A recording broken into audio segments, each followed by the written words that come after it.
Let's start with who's not our enemy.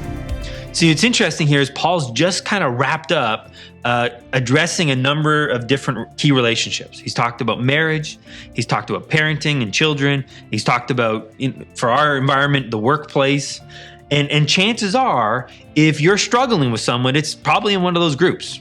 I mean, you could have added friends to it, but chances are it's your family, your kids, your parents, or at work. Chances are that's one of the groups that you're going to be struggling with.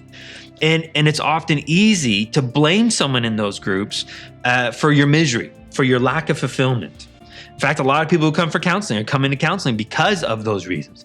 They don't like their spouse, they don't like their parents, or they're struggling with growing up with their parents, or there's problems at work and so forth, or they just don't feel fulfilled in their job. And so they often look to those things as the reason why they're struggling, that these people are blocking my happiness. And so they're coming hoping to find a way that they can fix that they could address that. But here's the danger in that kind of a thinking, that it turns my sight onto the world. It thinking that they're the enemy, I end up attacking them, and I miss who the real enemy is. And so we start seeing that in this world, with all this division that is happening in our world, where we always are blaming the other side, politically, socially, culturally, and so forth. But also within our marriage, and spouses turn on one another. Parents versus children, friend versus friend. But it's especially dangerous within the church because we begin to attack and fight against those who are actually meant to fight alongside us, to fight with us. And so those divisions within a church or churches against church, all that kind of stuff is really just friendly fire. All of that is playing into the enemy's plans, the enemy's attacks. So we're going to try to understand who is our enemy, who actually is our enemy. So let's look at verse 12 again, and where Paul says, "For our struggle is not against flesh and blood, but against the rulers, against the powers, against the world forces of this darkness, against the spiritual forces of wickedness in the heavenly places."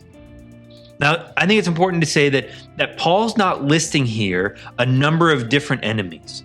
That there is an order, that there is, logic, I guess, to Satan and to his army, much like we would see order and rank within the heavenly armies and so forth.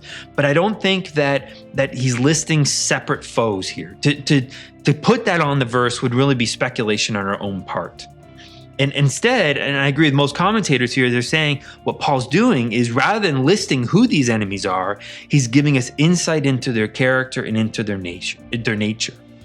That they are rulers, that they have dominion and authority over a realm, and they have spiritual powers, dark powers in this world. And those powers, they are wicked, they are evil, and they are spiritual in nature. And so he's given us an idea of who we're up against. And that's important because now our response to that is going to have to follow suit. So Paul writes to the church in Corinth in 2 Corinthians 10, he says, though we walk in the flesh, though we live in this world and we live in this body, we do not war according to the flesh. Meaning we don't fight with our own strength and our own power.